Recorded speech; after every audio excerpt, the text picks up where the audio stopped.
E aí, pessoas, bom dia, boa tarde, boa noite, tudo tranquilo, tudo beleza, tudo maravilha? Como é que estão as coisas? Como é que tá a vida? Tudo tranquilinho?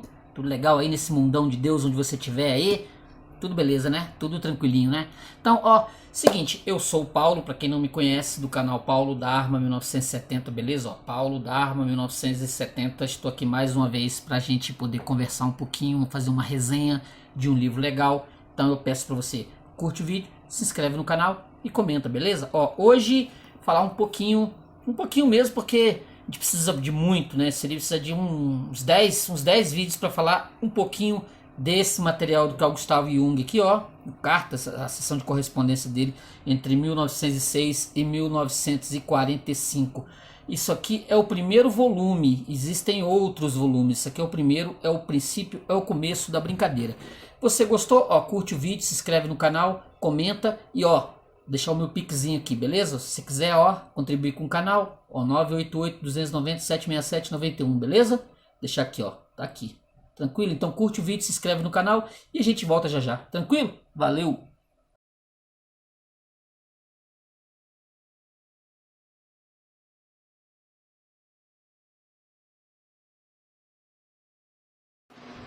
É assim, né?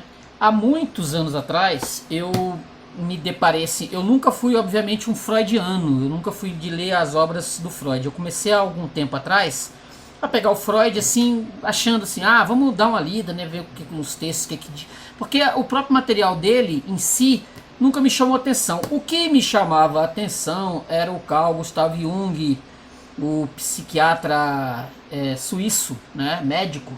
Ele sempre me chamou a atenção. Os livros que caíram na minha mão, lá por volta de 2000 e pouco, já me chamaram a atenção e eu fui ler as obras desse psiquiatra. E gostei na época. Obviamente ele fez muito a minha cabeça nesses começos de século. Depois a gente amadurece, né, um pouquinho, e a gente vai mudando um pouquinho, vai mudando as nossas, né, nossos gostos, nossas crenças, etc, etc. Mas na época eu lia esse aqui, o Sincronicidade, Tipos Psicológicos, Eu e o Inconsciente, todo esse material eu lia avidamente. Esse aqui, inclusive, esse Sincronicidade é um livro comprado nessa época, que eu vivia em biblioteca pegando o material dele e lendo. Inclusive esse Memórias, Sonhos e Reflexões aqui, que eu tenho em mão, que eu também li à época e gostei pra caramba. Tem um outro que eu não tenho aqui comigo, que é o, acho que Mitos, eu não lembro. Eu vou botar a foto dele aqui, ó, que eu vou pesquisar. Eu vou botar a foto aqui desse material, que é também. Esse aqui é para leigos, né? Esse Memórias, Sonhos e Reflexões é um material para leigos. Qualquer pessoa pode pegar esse aqui e não vai ter nenhum problema. Se você for ler o Sincronicidade, o material desse aqui, você vai ter que ter uma base, porque ele mexe com muita coisa de horóscopo. Então ele vai longe na viagem, né, dizer assim, né? Vai longe na viagem. Mas esses materiais aqui, eles são mais acessíveis. Assim, qualquer pessoa pode ler, não vai ter problema. Então eu topei, mais um livro do Jung aqui, ó, Teoria da Psicanálise, esse aqui acho que de 1917, isso aqui em espanhol. Tá vendo? Isso aqui são os materiais que me sobraram, porque eu tive as obras completas e elas foram sumindo, né? Ao sabor do tempo e do vento, e foi largando por aí. Mas caiu na minha mão esse Cartas, esse material aqui caiu na minha mão, que eu não tinha lido. Eu não sei se essa publicação ela é recente, da editora Vozes. Deixa eu ver o ano dela aqui, publicada. Eles não têm uma data aqui de publicação. Eu não sei, essa edição não passou pela minha mão lá pelos anos 2000 e pouco. Ó, tá dizendo assim, em língua portuguesa, no 2000. Essa edição não passou na minha mão, essa edição aqui. E eu tive uma grata surpresa, que eu fui na biblioteca, estava pesquisando os livros sobre Jung, aí vi esse material, né, de cartas, de correspondências, que ele era um escritor voraz, né, ele, além de escrever os materiais dele, escrever as obras de psicanálise dele, ele era um escritor de cartas, como é o pessoal hoje com relação a e-mails, né, então ele vivia trocando correspondências muitas e muitas. Ele recebia muita sugestão assim de pauta, as pessoas passavam sonhos, né, para ele interpretar, então ele escrevia as correspondências e isso ia, né, Isso ia para os Estados Unidos, a Europa inteira. Ele era um grande fazedor de cartas, né? Compositor de cartas. E a secretária dela, Aniela Jaffe, por volta de 1955, 54, perguntou para ele assim: por que a gente não pega o material de correspondência que você tem desde o início do século, né? Início do século XX, por que a gente não reúne esse material? E publica. Assim, tinha várias questões problemáticas aí, né? Problematizadoras, dizer assim, né? Que era o fato de que muitas daquelas pessoas que ele tinha trocado correspondência, né, estavam vivas, né? E tinha cartas assim, as cartas que ele trocou com Freud, e havia empecilhos para isso. Assim, esse projeto passou um bom tempo, né? Um amigo, inclusive, chegou para ele também. Olha, a gente tocou bastante correspondência, as minhas correspondências, você pode, as respostas, você pode publicar sem problema. E essa ideia, a Aniela Jaffe, ela foi colocando na cabeça dele, né? Ele foi colocando na cabeça dele para assim, vamos juntar esse material. Então eles fizeram uma pesquisa de muito tempo, né? As cartas que ele ainda... Porque do início ele não levava muito a sério, muitas coisas iam sendo jogadas fora. Mas depois de um certo tempo ele passou a guardá-las, passou a guardar essas correspondências. E eram correspondências com vários escritores da época. Por exemplo, ele trocou aqui uma correspondência com Ulisses. Deixa eu ver se eu acho ela aqui. Que é bem interessante. Deixa eu ver se eu acho ela aqui. Porque é isso que eu estou dizendo, quer dizer, então ele ia trocando correspondência com os grandes escritores da época, ele ia, como eu falei, com Freud também, que logo quando a contribuição, logo a amizade deles acabarem, por volta de 1912 e 1913, acabou as correspondências. Mas enquanto existiu, eles trocavam bastante. Olha, se eu vou passando o olho aqui e vou vendo muita coisa legal, né, que eu separei. Mas eu vou ver se eu acho essa correspondência aqui. Ela está marcada. Tem o do Hermann Hesse também. Ele trocou também com o Hermann Hesse, que ele mandava um livro, mandava o material dele para o Hesse. O Hesse fazia uma análise, né? O Hesse fazia uma análise e aí o Hesse pegava uma... Eu não estou conseguindo encontrar aqui. Ele pegava a carta ele pegava o livro do Jung e também resenhava, entendeu? Eles faziam essa troca. Deixa eu ver se eu acho aqui, eu estou procurando aqui, porque são muitas passagens e eu vou separando muita coisa aqui. Olha só, vou ver se eu acho aqui uma para a gente fazer uma leitura, que eu quero fazer uma leitura sobre uma carta bem... Deixa eu ver aqui, 1940, não, essa aqui não. Eu quero bem antes. Olha só aqui, ó. Essa aqui antes, eu vou ler essa aqui antes, ó. Destinatário não identificado dos Estados Unidos. Dear Mr. N, concordo plenamente com sua elevada opinião sobre o Xing. E endosso todas as belas coisas que soube dizer a respeito dele, mas não simpatizo de forma nenhuma com sua ideia, por demais ocidental, de criar um instituto para isso. O senhor parece ter um conhecimento bem profundo da alma do nobre espiritualista do Oriente, mas evidentemente não tem noção nenhuma da alma do homem ocidental. O senhor não sabe o trabalho infernal que tenho para pingar algumas gotinhas de sabedoria nas veias do selvagem tecnicizado chamado europeu.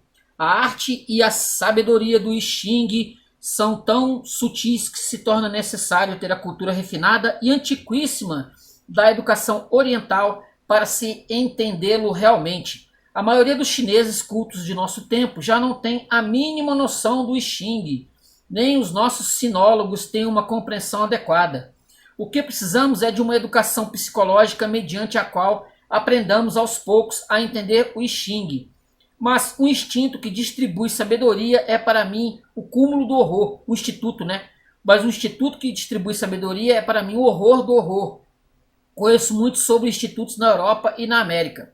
A sabedoria não é para as massas, nem nunca foi, pois o que as pessoas mais procuram é a tolice. Eu queria chegar nisso aqui. Não fosse assim, o mundo já teria sido curado de sua própria existência desde os tempos do antigo Pitágoras. Para o Senhor mesmo a sabedoria pode fazer bem, mas distribuí-la aos outros seria uma deturpação da própria verdade. A sabedoria é algo da qual goza o indivíduo sozinho. Quando ele fica calado sobre isso, merece crédito e respeito. Mas quando fala sobre isso, nenhum efeito se irradia dele. Quero crer que não foi o I Ching que lhe meteu essa ideia na cabeça, caso contrário eu perderia minha fé no I Ching. Mesmo pessoas que utilizam o I Ching, como por exemplo os sacerdotes taoístas na China, desceram ao nível de simples adivinhos e têm má fama, que na verdade merecem. Se entendo, assim, ele está dizendo aqui que parece aquelas leitoras de tarô, né? De traga o seu marido o seu namorado em 5 dias. Os leitores de I Ching, né? Lá da China, os sacerdotes taoístas, eles ficam fazendo adivinhações com o I Ching. Ficam, em vez de procurar sabedoria no I Ching, eles ficam fazendo como as mulheres, como muitos fazem aqui, né? Vão ler as cartas do tarô para tirar um troco. Essas coisas bem horríveis, né? Bem vulgares que o pessoal faz por aí. Mas enfim, os sacerdotes taoístas na China desceram ao nível de simples adivinhos e têm a má fama que na verdade merece. Se entendo alguma coisa do I Ching, devo dizer que é o livro que ensina ao ser humano o seu verdadeiro caminho e o grande valor dele. Não é à toa que o livro foi o tesouro escondido dos sábios. Compare o I Ching com aquilo que Confúcio disse às massas e perceberá a diferença. Ele foi um sábio que utilizou o I Ching, mas não o ensinou. Ele falou a linguagem das massas porque tinha prazer de ensinar. Lao Tse não tinha prazer de ensinar. Pense no que ele disse e em quantas pessoas existem que entendem o que ele disse. Nem Kung Fu, nem Lao Tse e nem Chuang Tzu tinham institutos, ao que eu saiba. Não tenho nada contra uma tentativa honesta de aproximar a sabedoria do I Ching do pensamento ocidental, mas isso deve ser feito com o máximo cuidado para evitar uma torrente de perigosos mal entendidos. Não sei como o senhor contornou esse arrecife. Se não quiser chocar-se contra o infeliz preconceito da mentalidade ocidental, deverá introduzir o tema sobre a proteção da ciência. Por isso, aconselharia o senhor a procurar o professor Russelli, competente e renomado sinólogo, para uma apresentação do plano do Instituto, pois eu sou apenas um psicólogo e o mundo não entende o que a psicologia tem a ver com o I Ching. Muito bom, muito bom. É aquilo, trazer coisas do Oriente para o nosso mundo ocidental, para a nossa mentalidade cristã ocidental aqui, é algo que não, assim, tirando uma ou outra, você tem que passar uma vida inteira estudando. É uma vida de estudo que não vai ser uma mera leitura superficial que vai fazer você entender esse material aqui. Eu mesmo o tenho, eu já andei futucando isso aqui, mas eu acho que é muito para mim. Eu acho que é muito.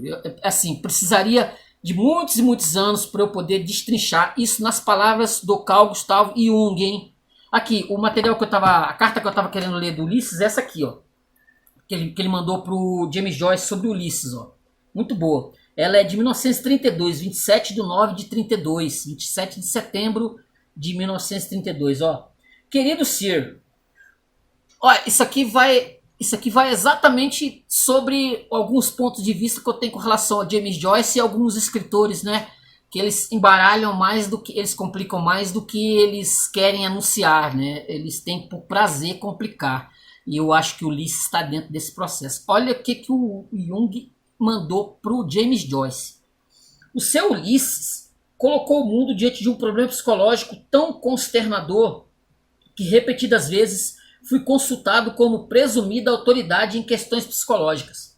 Ulisses mostrou ser um caroço extremamente duro e obrigou minha mente não apenas a um esforço fora do comum, mas também a ousadas divagações do ponto de vista de um cientista natural.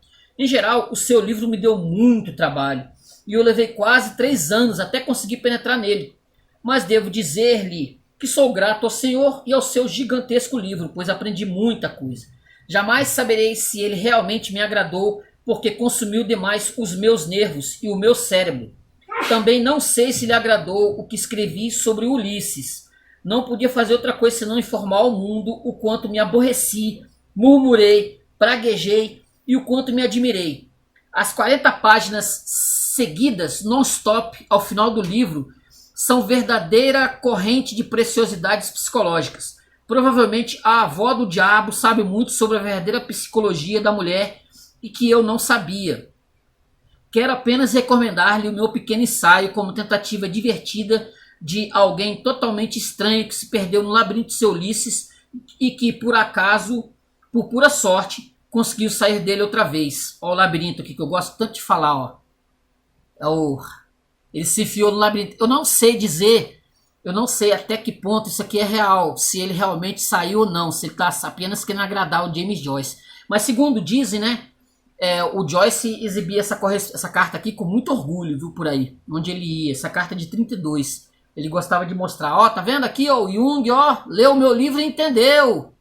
Leu o meu livro e entendeu. Ó, seja como for, peço que veja nesse meu artigo o que Ulisses fez a um psicólogo supostamente equilibrado. Aqui, essa carta de 32, deixa eu ver aqui, tá aqui, está nas obras completas, volume 15, viu? Se alguém quiser procurar, se alguém tiver o desejo de procurar essa correspondência, esse material, esse texto que ele escreveu, né, sobre Ulisses, não a carta, que a carta está aqui, mas o ensaio que ele escreveu sobre Ulisses está nas obras completas, volume 15, hein? Para quem quiser, provavelmente da editora Vozes. Para quem é fã do Ulisses, para quem quer mais entendimento sobre Ulisses, o Jung escreveu um texto sobre o que foi ler, né, o Ulisses à época, né? Então é isso. Deixa eu ver outra coisa aqui que eu separei. Vamos pegar as primeiras cartas quando que ele escreveu para Freud, que são bem interessantes. Vendo, ó? Ele escreveu várias cartas. Deixa eu ver se eu seleciono pelo menos um aqui, que ele escreveu várias cartas para o Freud e logo depois, a partir de 1912, já cessaram. A primeira carta que ele escreveu para o Freud é do dia 5/10/1906.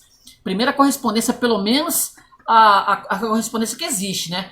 Que eles se tornaram amigos, eles se tornaram correspondentes a partir de 1906. E provavelmente isso aqui, se não tiver, eu duvido que tenha outras cartas anteriores, não acho meio difícil. Essa aqui eu acho que é a primeira mesmo, ó.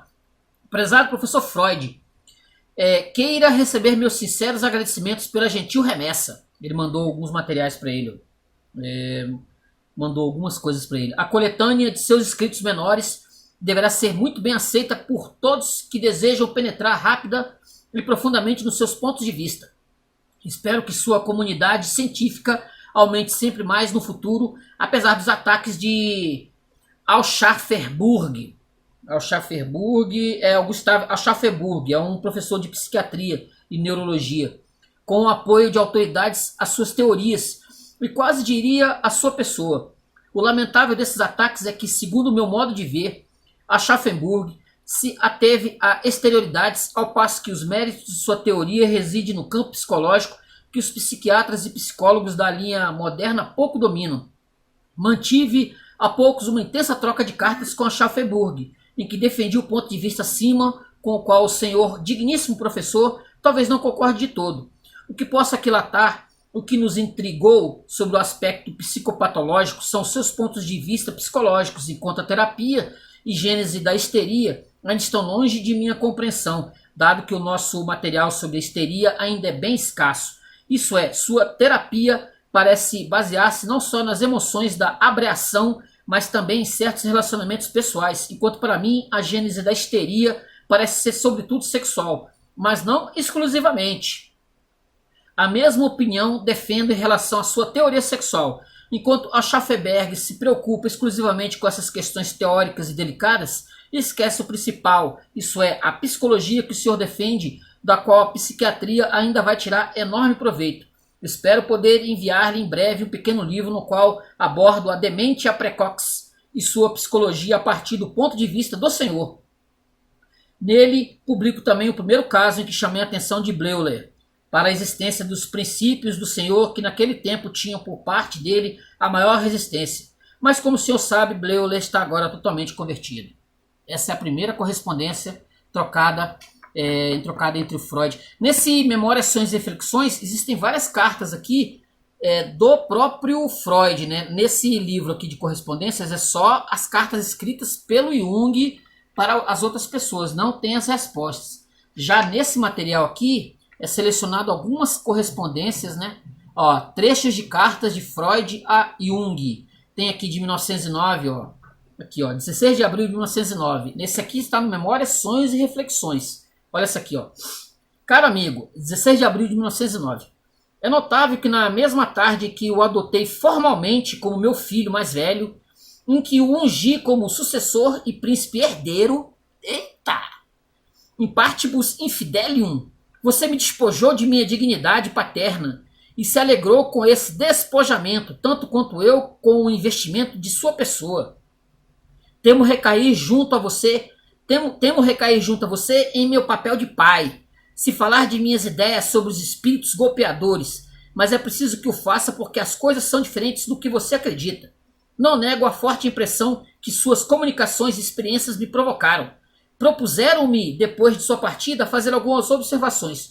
Dou-lhe aqui os resultados. No meu primeiro quarto, os estalidos são contínuos, lá onde as duas pesadas estrelas egípcias repousam sobre as tábuas de carvalho da biblioteca. Deixa eu só dar um adendo aqui. O Jung conta aqui que quando eles estavam por volta de 1909, né, o Freud entrou em atrito com ele por conta chamando as coisas que o Jung fazia de ocultismo, né? E o Jung aconteceu algo estranho nesse escritório do Freud, que houve um estalido feroz, né? Na biblioteca, lá onde estavam os livros, houve um estalido de pancada forte. Aquilo assustou o Freud, sim, quase a nível de desmaio, né? E o Jung virou para ele e falou assim: você duvida dessas coisas, né? Vai instalar de novo. Vai instalar novamente. E instalou. Ele explica no Memórias, Sonhos e Reflexões, ele fala sobre isso, ele fala sobre, na parte chamada Visões, ele fala sobre esse acontecido, né? E o Freud ficou com o olho deste tamanho. Então aqui ele manda uma correspondência, exatamente essa correspondência de 1909 aqui, é para relatar sobre isso. Mas assim, ele vai dizer que ele quase caiu na lorota. Quase caiu, ó, que ele continua aqui, ó. No primeiro quarto, os estalidos são contínuos, lá. Aí ele vai dar uma explicação científica. Onde as duas pesadas estelas egípcias repousam sobre as tábuas de carvalho da biblioteca. Isso está claro.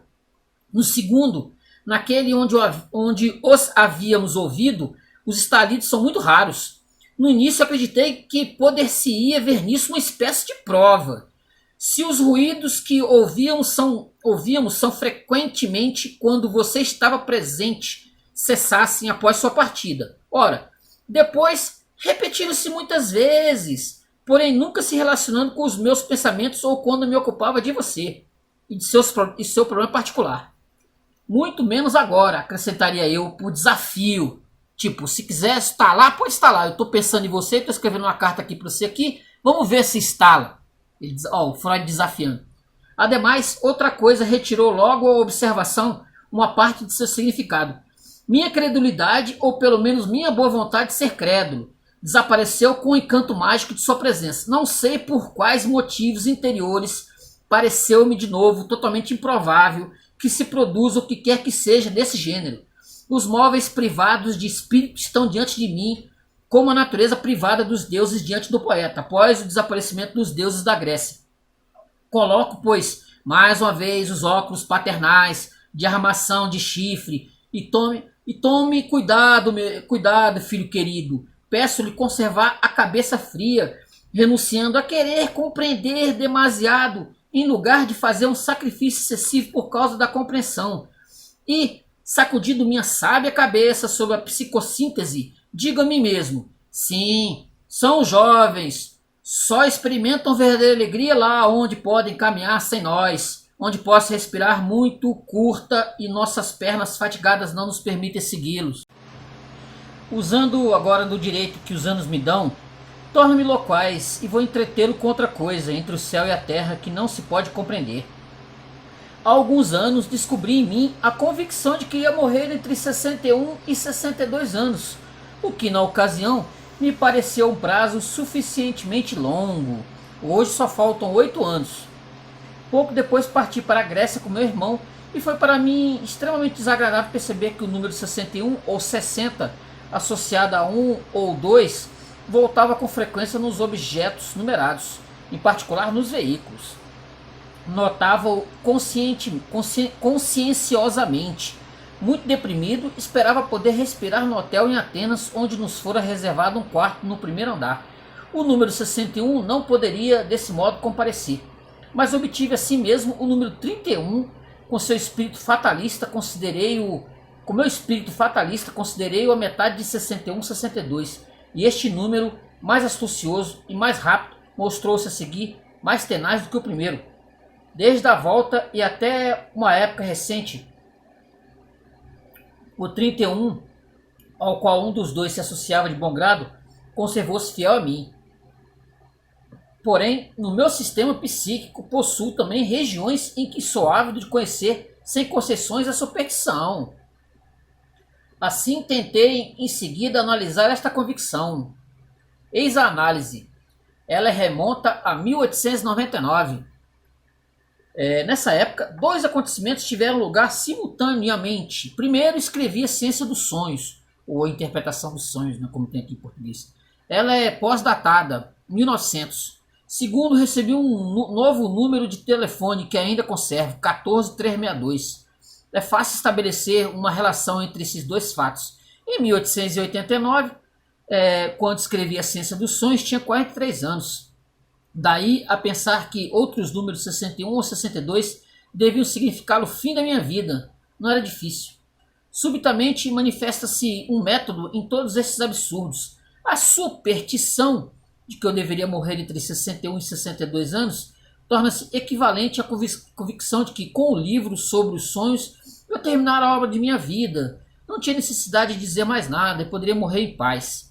Você concordará que, de acordo com essa análise, tudo não parecerá tão insensato. Aliás, existe também em tudo isso uma secreta influência de W. Flies. A superstição desencadeou-se no ano em que ele me atacou. Você encontrará aqui uma nova confirmação da natureza especificamente judaica de minha mística.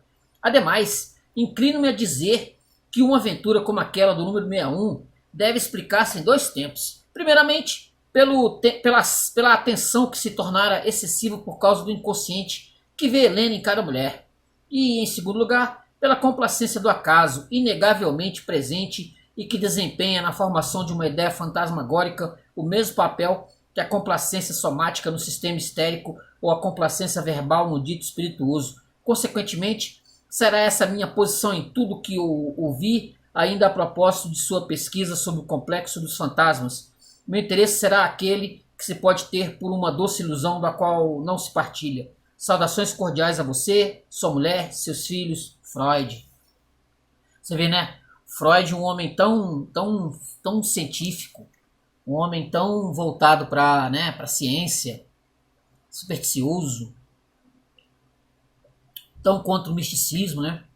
Supersticioso, um homem voltado para a ideia de que a ciência tem que vir acima de tudo. O caso, deixa eu ver se eu consigo encontrar aqui no livro. Deixa eu ver se eu acho aqui por que ele está narrando essa situação aí na situação, né? Aqui, deixa eu ver aqui. Tem uma situação que ele conta. Porque acontece o seguinte, o Freud, ele era contrário eles eram amigos, né? O Freud dizia que queria transformar o Jung num homem, né? Que ele ia seguir com, deixa eu ver aqui, ele ia seguir com todas seguir com tudo que o Freud tinha proposto, aquela coisa toda, que ele não ia deixar o Jung separado, né? Que não ia, deixa eu ver que visões, página 329 aqui. Que ele não ia, né? Não ia deixar deixar o Jung sozinho, que não sei o quê, mas ele queria ser o pai, né? Ele achava que tinha que ser o pai, que ele não podia. Não, Freud, não é bem o. Deixa eu ver aqui, Freud. Sigmund Freud, 173, deixa eu pegar aqui. que ele disse que o Jung era uma espécie de aluno dele, não sei o quê. Mas o Jung vai dizer que o Freud tem recalque, tá cheio de recalque, é cheio de mania, cheio de um homem assim preso num sistema e não consegue sair dele de forma alguma, entendeu? Ó, meu caro, prometa-me nunca abandonar a teoria sexual, ó, assim, 1910. É o que importa essencialmente. Olha, devemos fazer dela um dogma, um baluarte inabalável. Ele me dizia isso cheio de ardor, como um pai que diz ao filho: prometa-me uma coisa, meu caro filho, vá todos os domingos à igreja. Um tanto espantado, perguntei-lhe: um baluarte contra o quê? Aí ele respondeu-me: contra a onda de lodo negro do ocultismo. Ridículo demais. Do ocultismo.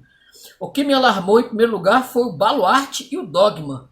Um dogma, isso é uma profissão de fé indiscutível.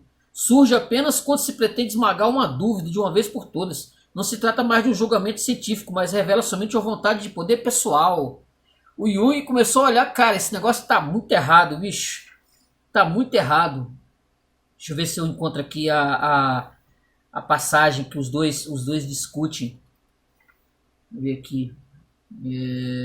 Verso Adler. Cada vez que um acontecimento luminoso faz vibrar fortemente a alma, há perigo de que se rompa o fio em que estamos suspensos. Então o ser humano pode cair num sim absoluto ou num não, que também o é. Nirdivandra, livro dos dois, diz o Oriente. Não esqueci tal coisa. O pêndulo do espírito oscila entre sentido e não sentido, não entre o verdadeiro e falso. O perigo do luminoso é que ele impele ao extremo e então uma verdade modesta é tomada pela verdade. Vê aqui.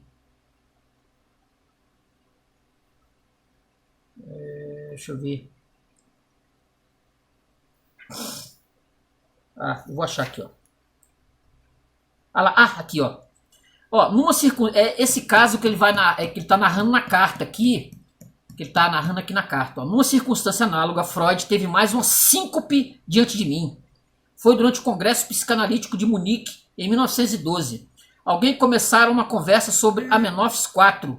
Sublinhava-se o fato de que, devido à sua atitude negativa em relação ao pai, ele destruíra as vinhetas deste nas estelas e que havia um complexo paterno na origem da importante criação de uma religião monoteísta. Isso me irritou e procurei mostrar-lhe que Amenófis fora um homem criador e profundamente religioso, cujos atos não podiam ser explicados por meros atos de resistência a seu pai. Pelo contrário, honrar a memória do pai e seu zelo destruidor só se dirigira contra o nome do deus Amon, que ele mandara apagar em toda parte. Dessa forma, isso também foi feito nas estelas do seu pai, Amon-Hotep. Por outro lado, outros faraós haviam substituído em monumentos e estátuas os nomes de seus ancestrais reais ou divinos pelo próprio nome. Acreditavam-se autorizados para isso devido ao fato de serem as encarnações do mesmo Deus. Entretanto, não havia inaugurado nenhum novo estilo, nenhuma nova religião. Nesse momento, Freud escorregou, desmaiando na cadeira. Nós o cercamos sem saber o que fazer. Tomei-o então em meus braços e conduzi-o até o quarto vizinho, estendendo-o no sofá. Enquanto o carregava, vi que ele voltava um pouco a si, me olhando do fundo de sua aflição, com a expressão que jamais esquecerei. O que quer que tenha contribuído para esse desmaio, a atmosfera era tensa. Esses dois casos têm em comum a fantasia do assassino do pai. Vê aqui.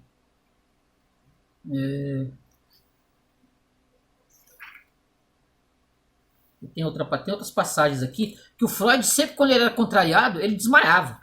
E caia duro. Dava um. Não! É paia, né? É ridículo, né, gente? Você é contrariado, você desmaia. Tem uma síncope. O Jung, ele ainda pelo menos ele é educado. Ele diz uma síncope. Eu digo que é desmaio mesmo. Ai! Gente, não dá. Deixa eu ver se eu vejo aqui. Eu tô querendo achar um negócio aqui. É porque é tanto caso, bicho. É tanta coisa. O Freud era tão frescaiado. Entendeu? Sei não. E era uma obsessão com a questão da sexualidade. O Jung fala assim, cara, esquisitíssimo. a teoria da sexualidade. A teoria da sexualidade, a coisa mais importante para ele do mundo, era essa história da sexualidade. Entendeu? Que ele a ferro e fogo. Quem contrariasse isso tava fora. Aí os freudianos, a turma do Freud, entendeu? Os freudianos, a libido sexual, não sei o que, tudo isso, a tal da teoria sexual. Aí o Jung vai falar aqui, né? Ele vai contar esse caso. Deixa eu ver aqui. Continua a defender Freud e suas ideias, porque todo mundo era contrário ao Freud na época. Todo mundo era contrário ao Freud na época. Todo mundo era contra. Por conta dessa questão da sexualidade, né? Imagina, eu já falei isso em outros vídeos. Era brabeira. O caso que eu tô procurando aqui, não tô achando, é o seguinte. Eles tiveram a discussão. Aí na biblioteca lá do Freud. Aí estavam discutindo. Aí fez um barulho estranho na biblioteca. E o Freud ficou assustadíssimo, né? Ficou apavorado, entendeu? Se o olho piscou, pro Jung não era nada, mas pro Freud era. O Jung já tido outras experiências no passado, 1890, em casa. Ele vai relatar aqui no Memórias, Sonhos e Reflexões os casos que ele de parapsicologia que ele tinha passado. O Freud, pelo visto, não. E ficou assustadíssimo. Ele gosta de explodisse alguma coisa, que a lâmpada aqui explodir. Entendeu? Eu ia tirar numa boa. Normal. Poltergeist. Eu ia avisar, ó. Fenômeno poltergeist. Então aí. Mas o Freud ficou apavorado. E o Jung, ele virou pra ele e falou assim, ó. Quer saber? Você não bota fé, né? Você não acredita. Vai explodir. Vai fazer barulho de novo. Vai explodir o negócio de novo. E pá! Explodiu. E ele acreditava exatamente nisso. Ele com a fé extrema. E aconteceu. E aconteceu. Aí o Freud na carta, não, porque não é bem assim, né? Não, essas coisas não costumam. Depois eu fiz a pesquisa e vi que aconteceu de novo, não sei o que, é normal, entendeu? Dando uma de João sem braço. Mas ele não quis dar o braço a torcer. Mas a questão era exatamente essa. Ele queria o controle.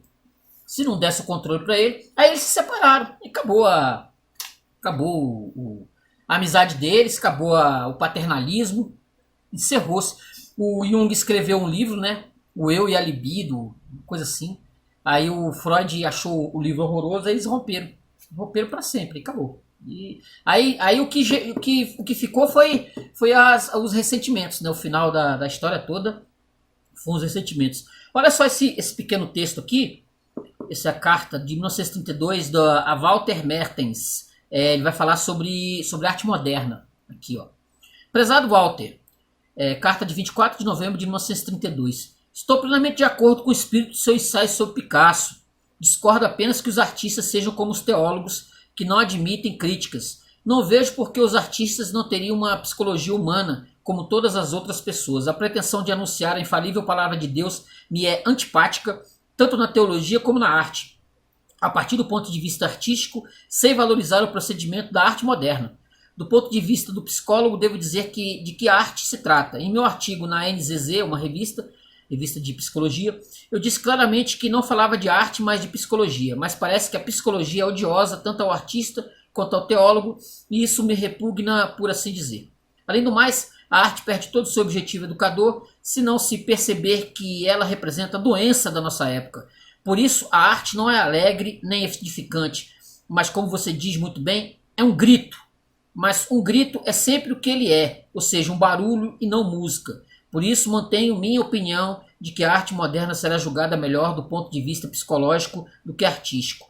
Arte, Kunst, vem de saber, Können, mas balbuciar não é saber, e sim uma mísera tentativa de falar. Não quero com isso, evidentemente, desencorajar a arte moderna. Ela deve continuar com suas tentativas e eu lhe desejo boa sorte. Aliás, o espírito criativo não se deixa desencorajar em princípio. Caso contrário, não seria criativo. Portanto, não aconteceu nenhuma desgraça. Saudações cordiais do seu Cal. O Jung, ele tinha essa pinimba com a arte moderna. Eu acredito que talvez por conta da idade, né? Por conta da idade, nessa época que ele já estava com seus 60 anos, ia fazer 60 anos. nesse momento aqui, e ele já tinha passado por, né, por outros tipos de procedimento artístico, etc., que ele não tinha. Toda essa galera dos anos, como é que é, final do século XIX para o século XX, que começou a pegar essa arte moderna de 1920, o próprio Hitler mesmo, né, maldito seja, ele era um homem obcecado pela arte grega, arte antiga, e ele considerava a arte moderna uma arte degenerada. Quando tinha exposição, por exemplo, na Alemanha, de arte moderna, arte degenerada, e aqueles quadros horrorosos que eles pintavam à época, né, aquelas pinturas de casinhas, pinturas de paisagem, aquelas coisas todas bem básicas, tinha mais, dava, o pessoal cobrava ingresso caríssimo lá para arte degenerada, né, Starter Art, e o pessoal pagava para ver a tal da arte degenerada, em detrimento daquelas estátuas gregas, aquelas cópias de estátuas gregas que o Hitler, maldito seja, adorava copiar. Esse período aqui é o período, já vamos pegar o período da guerra, em que o Jung já estava né, ele já com 65 anos, ele já com algumas doenças, já tinha passado muito problema lá nos anos 10, 12, 13, o estresse ferrado com o Freud. Então ele vai chegar nos seus 60 anos, 60 e poucos anos, já meio baqueado.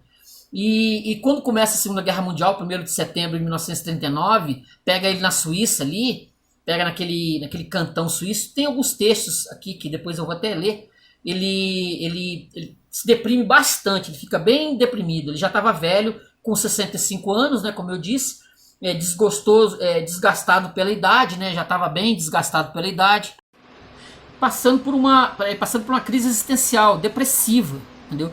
Então as correspondências desse momento aqui, 1940, 1939, ele assim, todos achavam que o mundo ia acabar, né, ia ser sob o domínio total dos nazistas. A própria psicanálise dele ia pro saco, porque a psicanálise dele era de fundo judaico. Então ele achava que o mundo ia acabar, a loucura. Muitos tiveram coragem de dizer que o Jung era nazista. O Jung tinha horror ao nazismo, ao nacionalsocialismo. Então várias cartas dele são sobre isso. Ó. Olha só aqui, ó. Essa aqui de 1940. Este é o ano fatídico, pela qual venho esperando há mais de 25 anos. Mas não imaginava que houvesse semelhante catástrofe. Eu sabia desde 1918 que se espalharia pela Europa um fogo terrível vindo do Nordeste, mas não tenho visão alguma sobre o destino da Europa a partir de 40. Esse ano me traz à lembrança o violento terremoto do ano 26 a.C., que causou a destruição do grande templo de Karnak. Foi o prelúdio da destruição de todos os templos, pois um novo tempo havia começado. 1940 é o ano em que nos aproximamos do meridiano da primeira estrela em Aquário. É o terremoto admoestador da nova era, New Age. Até hoje, Bollingen e a Suíça escaparam da destruição geral, mas vivemos numa prisão. Não se veem os muros, mas podemos senti-los. Os jornais foram reduzidos praticamente ao silêncio e não se tem vontade de lê-los, ou no máximo as notícias duvidosas da guerra. Durante certo tempo, quando li o seu livro, esse do Helton Goldwyn, estive com os meus netos na Suíça Ocidental, pois esperávamos um ataque. Depois disso, tive muito que fazer, porque todos os médicos tinham sido convocados. Escrever cartas é um assunto delicado, pois o censor lê tudo. Mas gostaria de dizer-lhe que penso muitas vezes no Senhor e em todos os meus amigos na Inglaterra.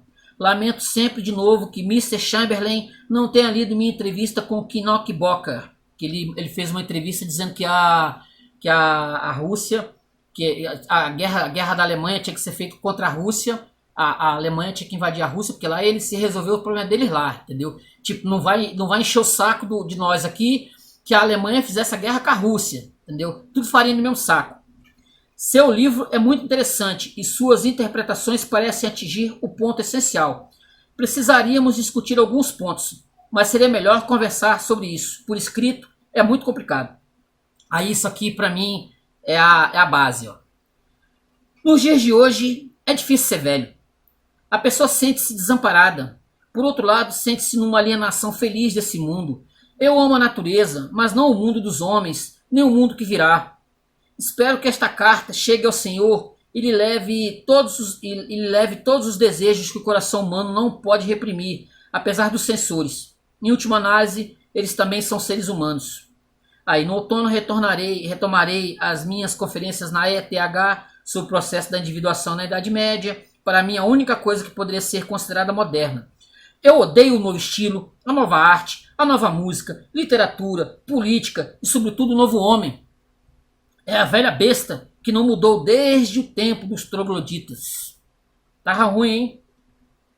Tava ruim aqui, ó. Durante o nosso trabalho nas memórias, conta Jung, que em 1918, após a declaração da paz, ele teve um sonho visionário que o perseguia, até a conflagração da Segunda Guerra Mundial. Eu vinha de volta à Suíça de uma viagem à Alemanha. Eu estava cheio de queimaduras e minha roupa estava com vários buracos causados pelo fogo, pois havia testemunhado que caíra fogo do céu como chuva, destruindo as cidades da Alemanha. Com isso estava associada à alusão que o ano fatídico era 1940. Numa visão semelhante, em 13, anunciou-se a ele a iminente Primeira Guerra Mundial na imagem de uma enchente colossal, para você ver em Memórias. Também no ano de 18 lançou o seguinte prognóstico: quanto mais se perde a autoridade incondicional da cosmovisão cristã, mais se torna perceptível a libertação da besta loura de sua prisão subterrânea e a ameaça de uma explosão cujas consequências serão avassaladoras. E várias cartas aqui desse período são falando sobre a guerra, falando sobre a dificuldade deles de manter as próprias correspondências, né? Não vou dizer que eles tenham passado fome, mas a situação dos suíços nesse momento aqui foi assim, foi para quem gosta de Segunda Guerra Mundial, para quem gosta de estudar a Segunda Guerra Mundial, as cartas do Jung desse momento são um prato cheio.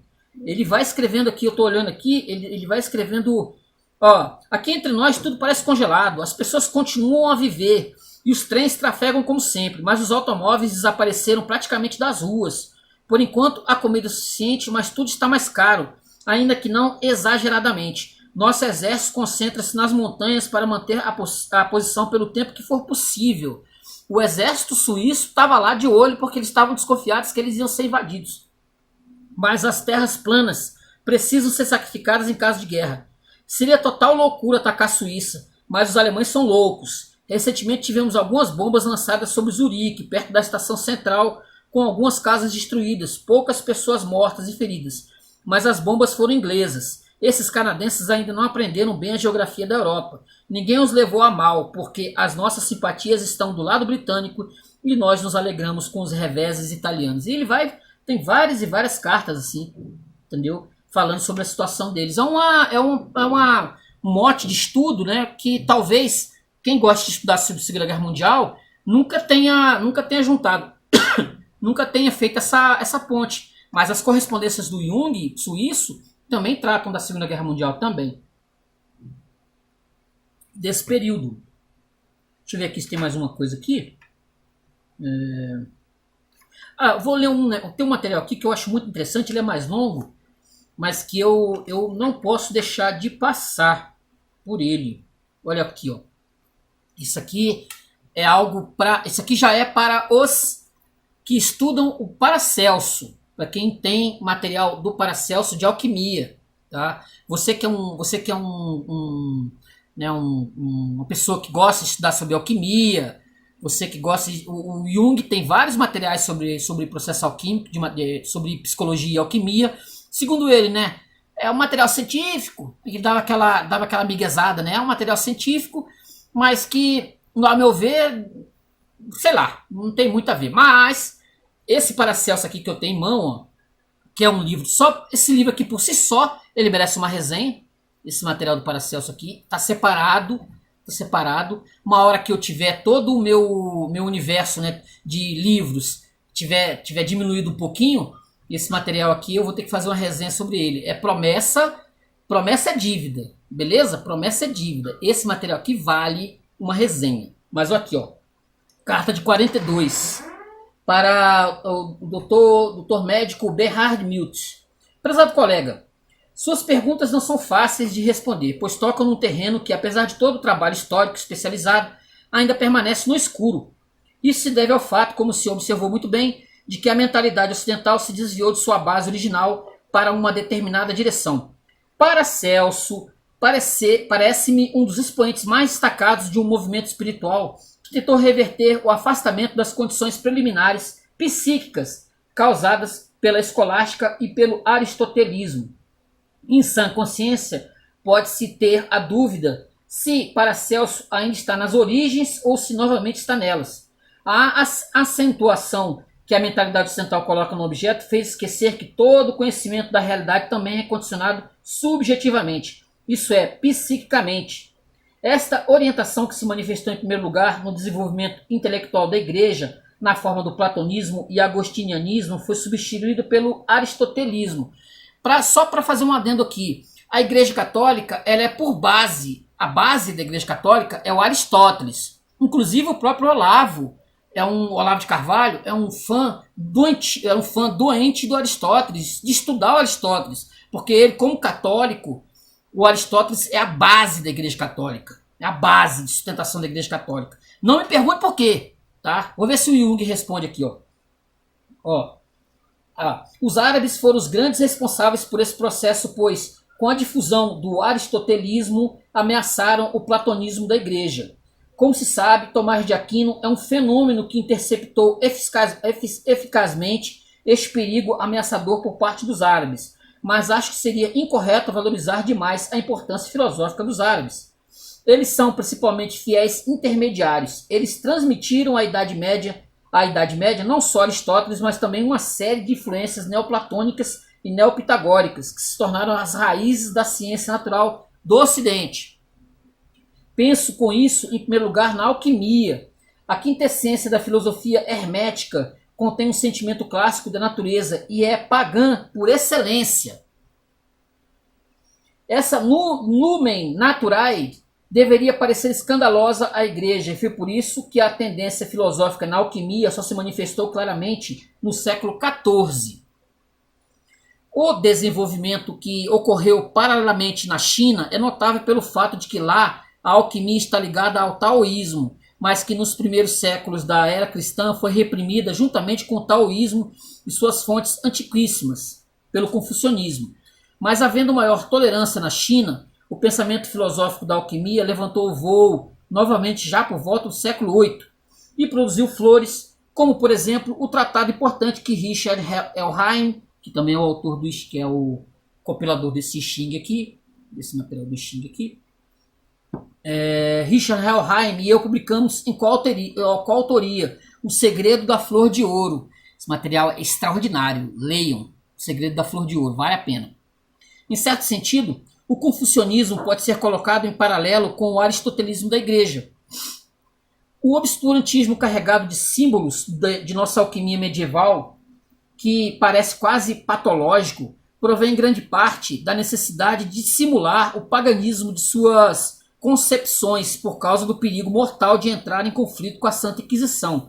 Uma vez que a fonte essencial do conhecimento na filosofia hermética era a Lumen Naturae, ou a revelação individual, é compreensível sem mais que a revelação administrada pela Igreja não poderia tolerar uma segunda.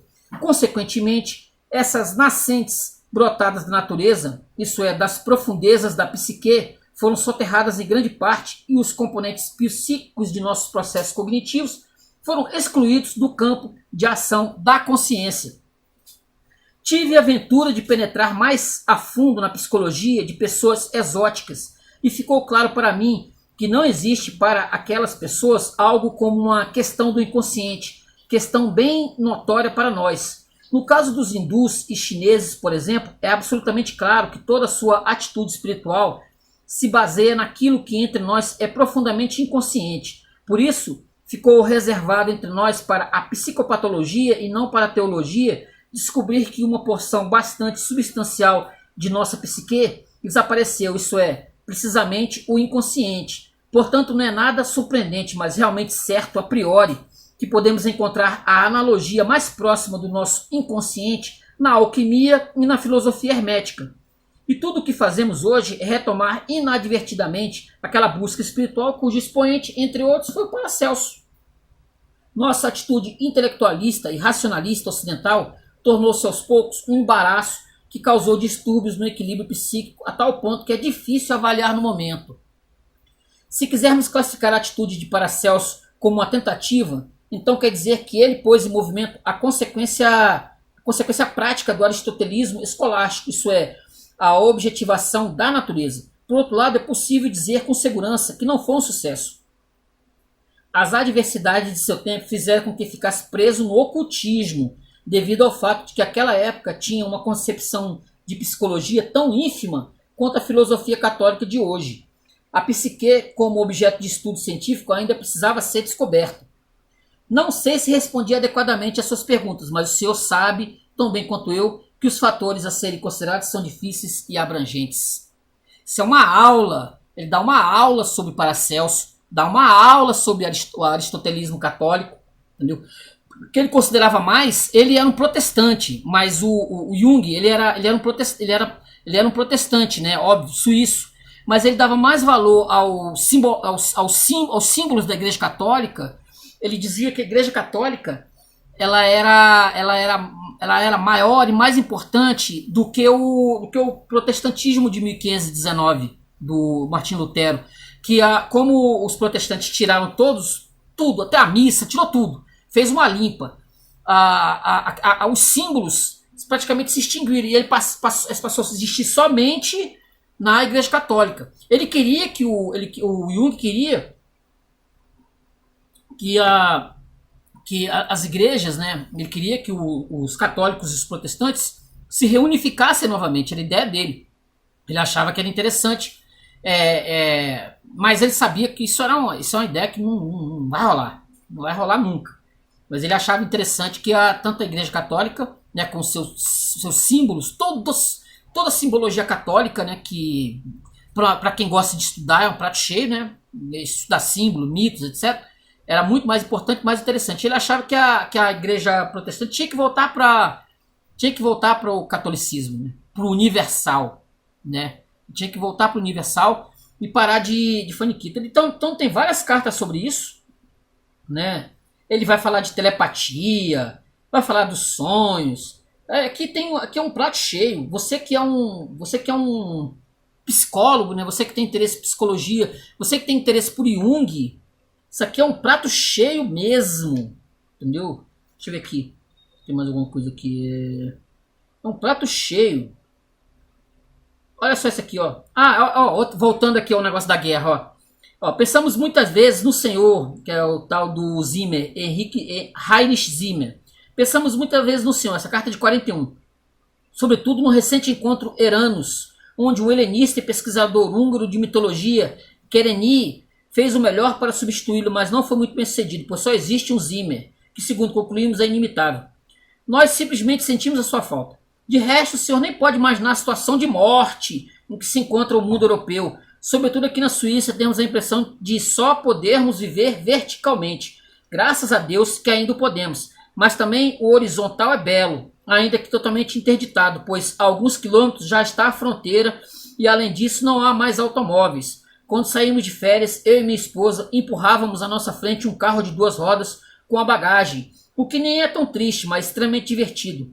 Como deve ter percebido, venho ultimamente me ocupando muito com assuntos católicos. Dessa vez dei 3 conferências sobre a missa. Faz muito tempo que não publiquei nada, senão já teria mandado um exemplar. Ele está falando do negócio dos católicos. Ele vira e mexe aqui, ele está falando dos católicos. Está falando desse problema, né? Esse problema que muitos evangélicos mandavam correspondência para ele, metendo pau. Aí ele escrevia, tem cartas aqui de 3, 4 páginas dele rebatendo as críticas dos evangélicos, dos protestantes, né, como ele fala. As críticas, então ele vai, olha, eu não sou teólogo, eu sou um sujeito, sou um cientista, sou um psiquiatra, eu sei das neuroses, eu estudo as neuroses das pessoas, etc. Você tinha que entender, aí dá uma aula pro sujeito, dá uma aula. Mas não sei se adianta muita coisa, né? Olha só, por favor, trate os seus semelhantes com amabilidade. Essa carta é para Allen Gilbert, de 29. Ó. Por favor, trate os seus semelhantes com amabilidade. Não deve acreditar que todos sejam loucos, malditos, mesmo que digam coisas tão tolas que chegam a irritar, mesmo que se comportem de maneira contraditória e idiota. Não se esqueça que em toda loucura deles há um germe de sabedoria. Pode o senhor imaginar um físico que pensa e fala sobre o átomo, mas está consciente de que tudo isso são apenas as suas próprias abstrações? Exatamente esta é a minha situação. Não tenho a mínima ideia do que seja a psique em si. Quando quero refletir e falar sobre ela, devo falar de minhas abstrações, conceitos, pontos de vista e imagens, sabendo perfeitamente que se trata de nossas ilusões específicas. É isso que eu chamo de não concretização. E o Senhor deve saber que não sou o primeiro nem o único que fala de ânima, etc. A ciência é a arte de criar ilusões adequadas que o louco aceita ou recusa. Mas o sábio alegra-se com a sua beleza ou com a sua riqueza de sentido, sem estar cego para o fato de que são véus e cortinas que escondem a escuridão abissal do desconhecido. O Senhor não percebe que também isso é vida? Pintar o mundo com cores divinas, nunca saberemos mais do que podemos saber, e se recusarmos orgulhosamente orientar-nos pelo saber, ou como quisermos chamá-lo, disponível, teremos que inventar uma teoria ou verdade melhores. E se não conseguirmos isso, estaremos no vazio e a vida nos fugirá das mãos. Se negarmos o Deus vivo e criador do ser humano, então seremos como o judeu errante. Todas as coisas são como se fossem. Coisas reais são efeitos de algo desconhecido. O mesmo vale para a ânima, ego, etc. Além do mais, não existem coisas reais que não sejam relativamente reais. Não temos ideia da realidade absoluta, pois realidade é sempre algo observado. E assim por diante. Provavelmente tudo isso lhe dá nos nervos, mas não é o que interessa aqui. Manterei os meus ouvidos bem abertos se o senhor propuser a teoria melhor. É isso aí. Tem várias e várias, gente. Aqui são muitas. Cada hora que eu pego aqui tem uma que eu separei. E ele vai... sim. Em 44 ele sofreu um ataque cardíaco, né? Sofreu um ataque cardíaco, quase morreu. Então ele teve uma experiência pós-morte. Que ele vai relatar aqui na parte aqui, visões, nos sonhos e reflexões. Ele ficou bem mal, achou que ia morrer, entendeu? Tem uma correspondência aqui, inclusive, que ele troca com a mulher que tá morrendo de câncer. Então ele vai relatando para ela, né? Dizem que logo que a carta que chegou na mão dela, ela veio a falecer. Mas essa experiência pós-mortem dele, né? A visão que ele vai tendo da Europa de cima, é uma visão bem... que tá nesse relato aqui, que eu obviamente não vou ler, porque é muito longo demais, e o vídeo vai ficar com mais de 3 horas de duração, se eu pegar aqui para ler. Tem muita coisa bacana, eu separei. Do ponto de vista artístico, entendi perfeitamente o seu artigo na revista, mas nem assim posso endossar a arte moderna, isso é, considerá-la bela. Eu acho horrível. A razão disso parece-me ser esta: a arte, sem saber, invadiu o âmbito psíquico e quer apresentar o sentido inconsciente pictoricamente. Só consigo entender as obras de arte moderna como ídolos do mundo subterrâneo, mas estes só se tornam acessíveis à minha compreensão através do conhecimento da psicologia do inconsciente. Esteticamente não me agradam. É bem possível que o meu ponto de vista seja o de alguém com horizontes limitados, foi o que eu falei, né? Mas não consigo, por Deus, achar belas essas obras. Talvez elas sejam belas para um outro século. Por isso sou grato ao Criador que o ser humano não viva 200 anos. Caso contrário, iria encontrar-se de repente numa época em que deveria morrer sufocado. Vendo? Aí vai, deixa eu ver se tem mais alguma coisa aqui que eu separei. Deixa eu ver aqui. Olha lá, ó, essa aqui. Essa é fantástica. Ó.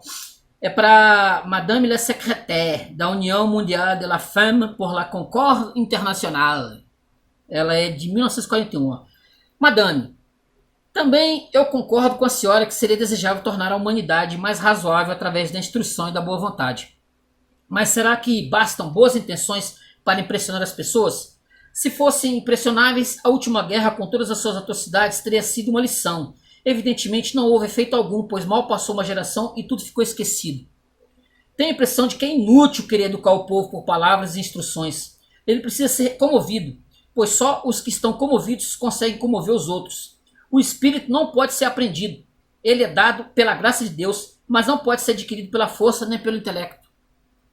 Se todas as pessoas de boa vontade tentassem solucionar os conflitos em seu ambiente próximo e remover suas causas do mundo, e se elas se esforçassem para ficar livres da influência externa, então poderiam ao menos ser um exemplo. E obviamente exemplos são mais eficazes do que palavras. Em 10 conferências não poderia acrescentar nada àquilo que digo aqui. Sei que esta concepção não é brilhante nem convincente e que devido à sua simplicidade não será popular, mas essa é a minha convicção e por isso não poderia dizer outra coisa. com este ponto de vista não coincide, como esse ponto de vista não coincide com o objetivo de sua associação, é melhor não incluir o meu nome entre os seus conferencistas.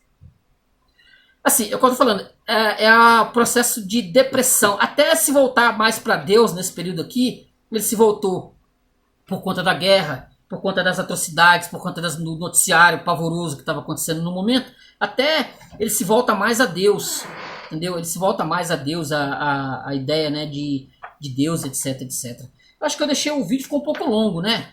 Mas eu acho que deu para dar uma abrangência aqui interessante. Tem muita coisa aqui que ele vai falar de Deus, mas assim, os pontos de vista dele, como os nossos pontos de vista, vão mudando, né, com o tempo. Algumas coisas são meio repetitivas, mas que vale, são aquele negócio, né? São cartas.